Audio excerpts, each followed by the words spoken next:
When I bought the house next door to mine, I thought I was doing the right thing. After so many years working, saving, and taking care of everyone, I felt I deserved a little peace. My husband had passed away 3 years earlier.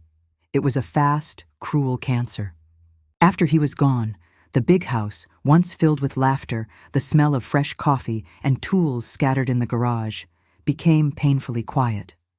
I didn't hesitate. My name is Julia. I'm 65 years old, retired and widowed. I've lived in the same town my whole life, a mid-sized town in rural North Carolina, where people still say hello on the street and the baker calls you by name. I always appreciated that. I was never one for luxury, but everything I have, I earned through hard work. I taught math for over 30 years at the local high school. I still run into former students at the grocery store who ask if I remember them. I almost always do. My daughter Lauren is an only child. She was always the center of our lives. She grew up surrounded by attention and opportunities. She was a sweet girl, but demanding, the kind who wanted things her way. And I'll admit, we gave in. Her father even more than I did. She married at 27, had 2 daughters, Lily and Emma, and divorced 6 years later. Her ex-husband was never around, always traveling. Eventually, he started over in another state. When she came back to town with the girls, she looked fragile, tired. She said she needed a fresh start, and I wanted to be her safe harbor. That's why I decided to buy the house next door. It was an old place, but charming, with a front porch and a big backyard. When I saw the listing, I felt a tightness in my chest. It felt like a chance to keep my family close, without invading anyone's space. I used part of the life insurance, money from Bill, added my savings, and closed the deal in less than a month. I handed Lauren the key as if I were handing her a promise.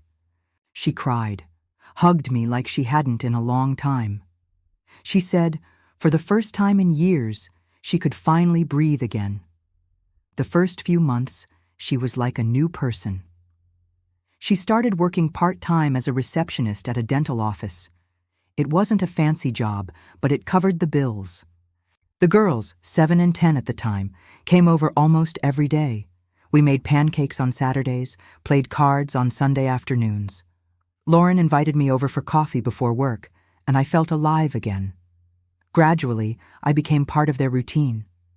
I picked the girls up from school, made them lunch, helped with homework. By the time Lauren got home, tired, dinner was ready, dishes were done, backpacks packed for the next day. She smiled and said, I was a blessing. It didn't take long for her to start relying on me for more. At first, it was little favors. Mom, can you stop by the pharmacy? Can you watch the girls tonight? I need to meet a friend.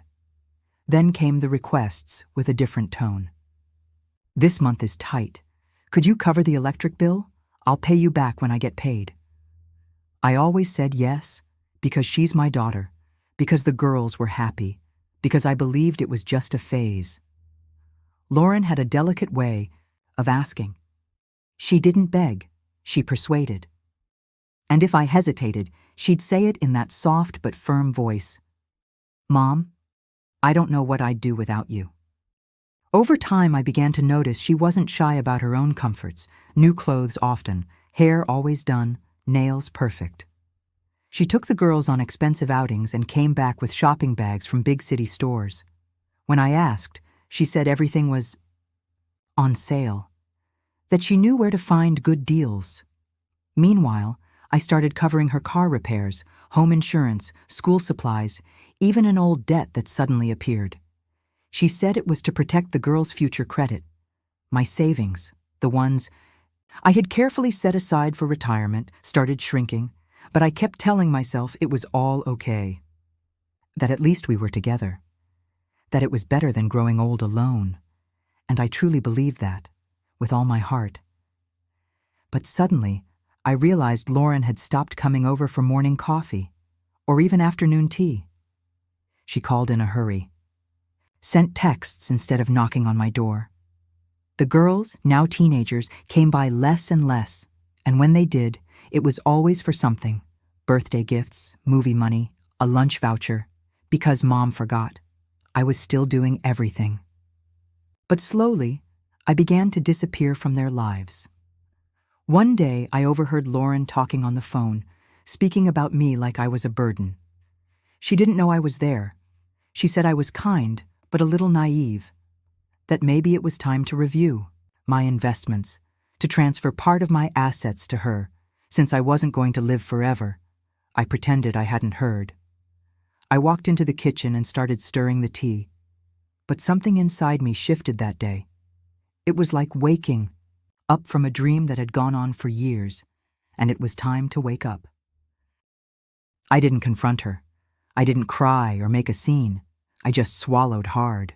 Her voice, cold, calculated, like she was planning what to do with an inheritance, while I was still alive, just on the other side of the wall. And honestly, I'm not even sure why, but I chose to pretend I hadn't heard a thing. I guess we cling to whatever love we think is left, even when it's already slipping through our fingers. After that, I started paying closer attention to everything. The words she used, the way she rolled her eyes when I asked about the girls, the rush to hang up the phone, the "we'll talk later" that never became now. One day, I mentioned I was thinking about selling a piece of land I'd inherited from my father. It wasn't in town, but it was worth a good amount. I hadn't even finished the sentence when Lauren already had her phone out, pulling up the realtor's website. "I can help you with that, Mom. I'll take care of everything. That way, you don't have to worry about a thing," she said, it with such a sweet smile. So disarming. As if it were obvious I wasn't capable of handling things anymore. As if it were natural for her to take over.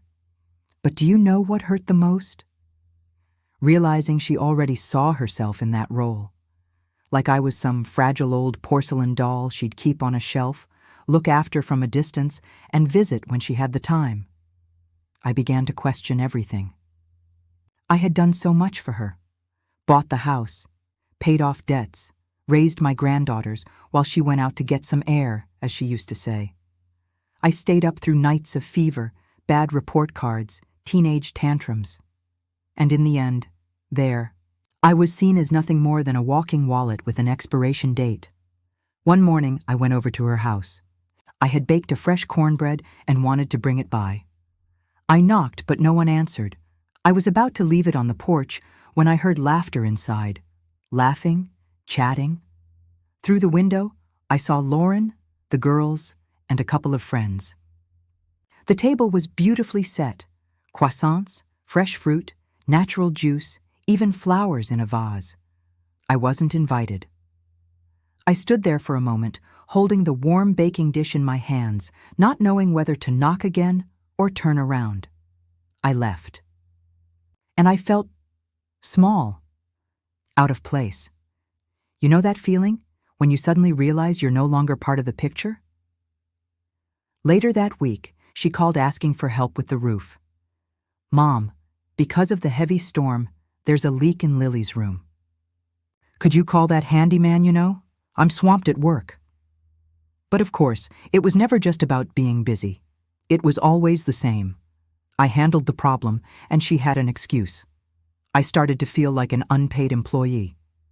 And even so, I kept doing it, solving things, part out of habit, part because I still wanted to believe things would get better, that this was just another phase we'd get through. But deep down, something in me already knew. I was no longer a priority. I was just convenient. As long as I kept saying yes, everything worked. But the moment I dared to say no, the truth is I didn't even know how to say no anymore. Do you understand? We spend our lives saying yes out of love, out of care, out of fear. And when we finally stop to look around, we no longer know how to draw a line. I looked at my house, my bills, my tired body, and I wondered if this was all I had left. Living in someone else's shadow, waiting for scraps of attention between one favor and the next. One afternoon, I pulled out my old file folder, took it from the closet, sat down at the kitchen table, and started going through everything. investments, retirement, the deed to my house.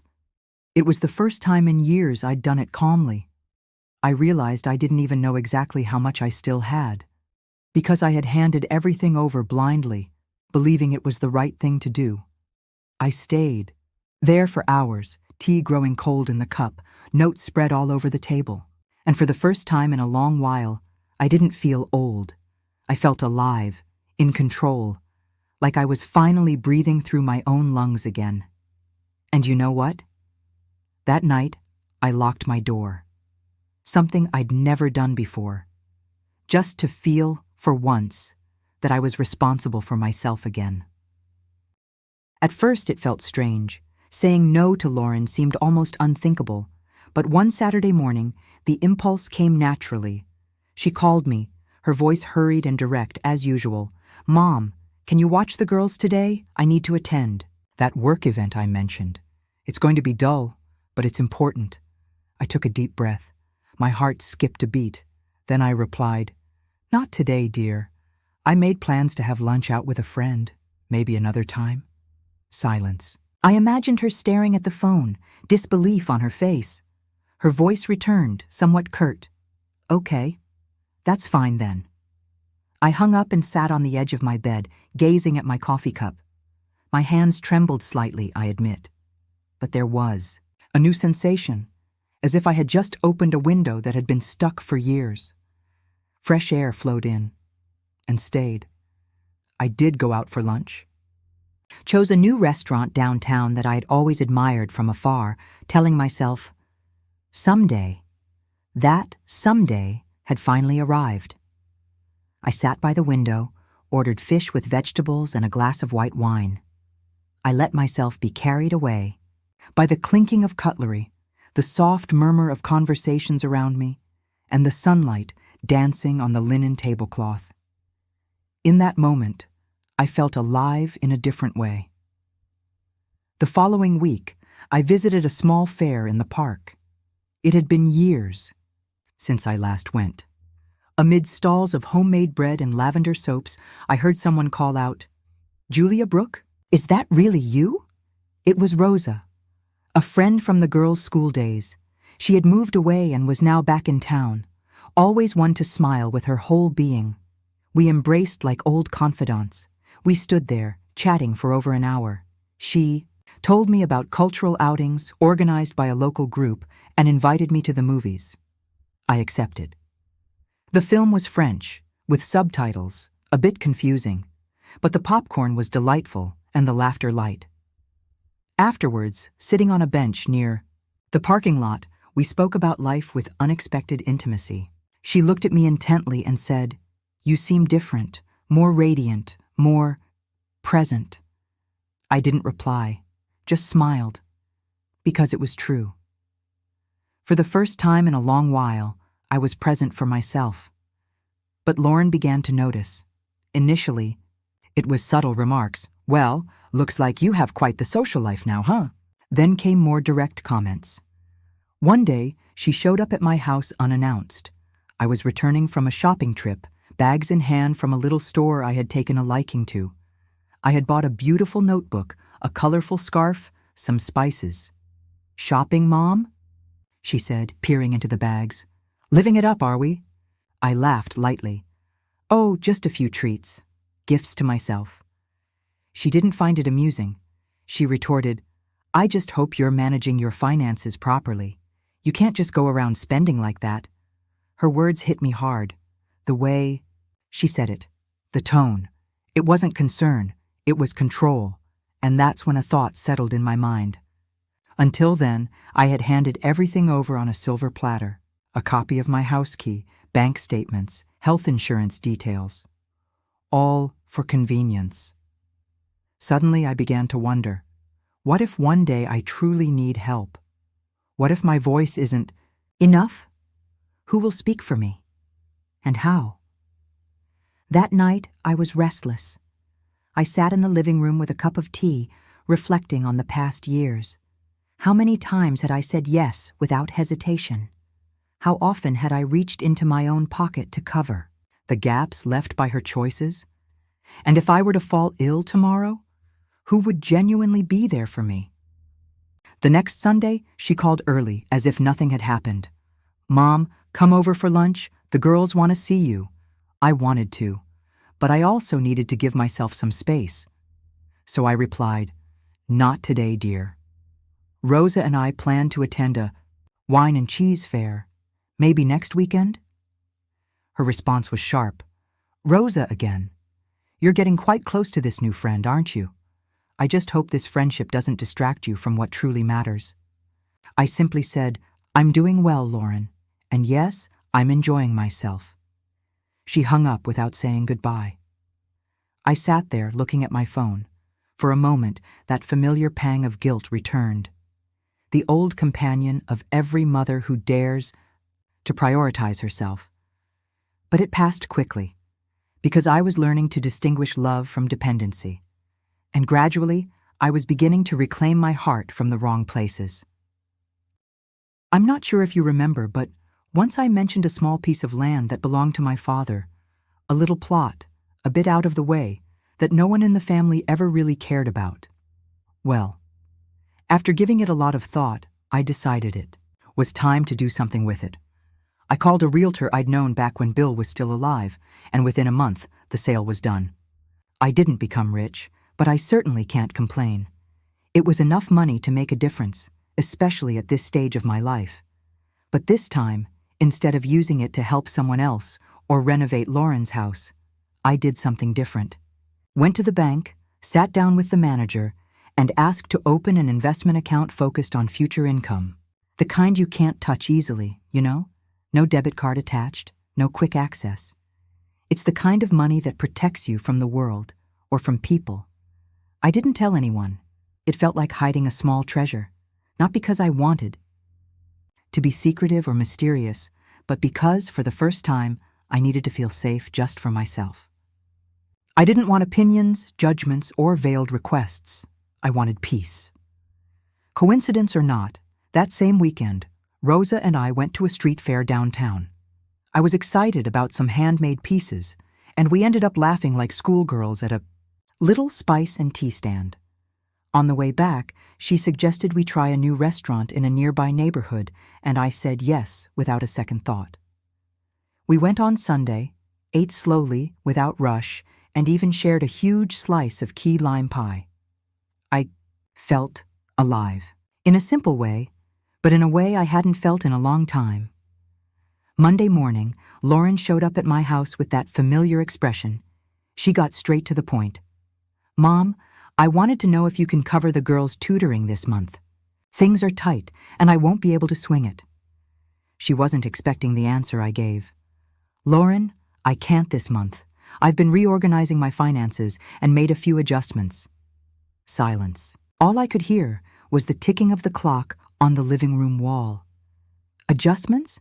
Since when do you make financial adjustments without telling me?" Since I realized I need to take better care of myself. I'm entering a phase that requires preparation. And you know me, I don't want to be a burden to anyone. She looked at me like I'd just spoken a foreign language. Furrowed brows, tight lips, arms crossed. Her body language said more than words ever could. "Mom, I always thought we were a family, that you helped because you wanted to."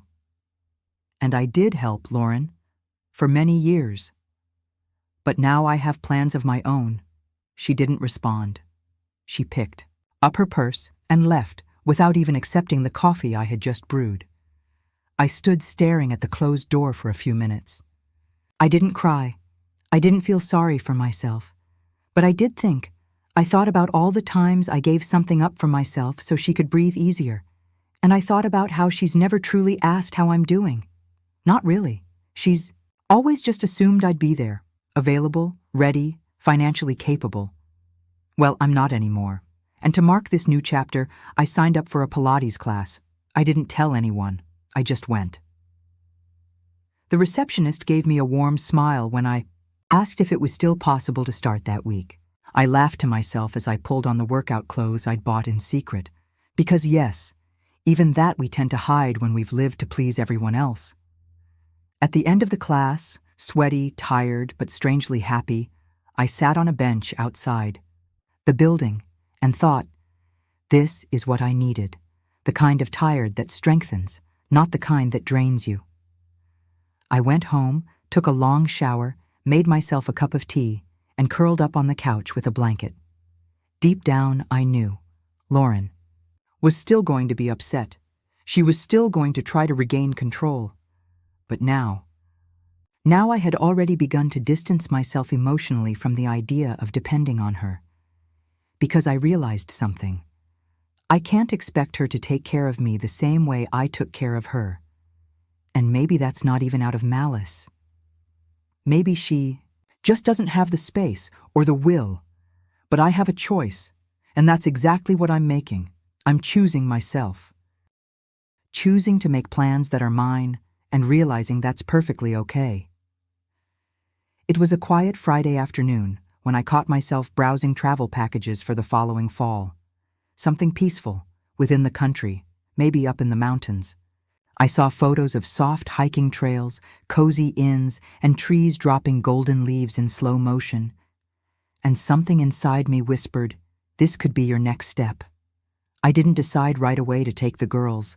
The idea came gently, while I was having coffee in the kitchen with the oldest one, Emma. "Grandma, why have you been so happy lately?" she asked, with that directness only kids and teens still have the courage to use. "I think it's because I've been doing things that make me feel good, sweetheart. Things I've ignored for years." She looked at me like she had just realized, grandmas have feelings too. "Like Pilates?" I laughed. "Like Pilates, but also other things. Morning walks, going to the movies by myself, saying no once in a while. Did you know it's healthy to say no?" She tilted her head, thoughtful. "Mom doesn't know how to say no to anyone, but she gets mad when you don't say yes." That sentence, so innocent, so casual, hit me like a whisper that was way too loud. It wasn't judgment. It was just a fact, a simple truth no therapist could have put better. That night, I kept thinking about Lauren, about the girls, about myself. And I realized something painful but freeing. Maybe my daughter will never truly see how much she took from me, how much I dimmed myself just to keep up with the pace she unknowingly set. And worse, maybe she's teaching her own daughters that love means pressure, demands, and always expecting more. No, that's not what I want for them, at least not with me. So that Sunday, I invited the girls out, just the three of us. We went to that same little street fair where I first met Rosa. Then we sat on a bench, ate some fried pastries, and I shared a secret with them. "You girls know what freedom is?" I asked, wiping my hands with a napkin. "It's not having to go to school," the youngest shouted, laughing. "Well, that too," I chuckled, "but real freedom is when you can make your own choices without fear, when you take care of your life with love and responsibility. When you love others, but don't forget to love yourself too." They went quiet, soaking it in. "That's why," I added, "next year I'm thinking of taking a trip. And if you two behave yourselves, maybe we'll go together. But it's not a promise, it's an invitation." Their eyes lit up. And so did mine. Because in that small, ordinary moment, I knew I had just planted a seed. With Lauren, things shifted more subtly. No more direct confrontations. But her texts became shorter, less frequent. She avoided the topic of money. And she started treating me a bit colder, as if punishing me for stepping out of line. But honestly, I'm not interested in walking anyone else's line anymore. I've learned that peace has no price, and sometimes you really do have to step away, make space. Not out of anger or bitterness, but out of self-respect. Because if I kept being the pillar of a house that never gave me shelter, one day I'd collapse on my own. These days, life feels lighter. I have a routine that's mine. Early morning walks, coffee with homemade oatmeal cake, Pilates twice a week, independent films at the little neighborhood theater. Rosa's become a dear friend. Sometimes she even stays over when we binge shows too late. I still see the girls. I still reply to Lauren's messages. But now, there are boundaries, there are pauses, and the silence that used to fill me with guilt now gives me peace. The girls visit me now and then, and they've learned Grandma's house isn't a 24/7 service center. It's a space of love, yes, but also of respect. Lauren, she's still tangled in her own knots. Maybe one day she'll unravel, maybe not. But that's no longer something I can, or should, fix. What I can do is keep living with dignity, calm, and a joy that comes from within. And maybe she'll never understand that. Maybe she'll think I pulled away, that I changed too much. But it was all necessary. Because in the end, she was always the one dependent on me, and me? I'm finally learning how to be my own foundation, not out of rebellion, but out of love. And if you, my friend, listening right now, are feeling like you've been pushed to the side, like everyone leans on you but no one asks how you are, breathe. You can still change. You still have time to turn that key. To put your life back in your hands, gently, bravely, and with love, the kind of love that starts with you. I'm so grateful you listened.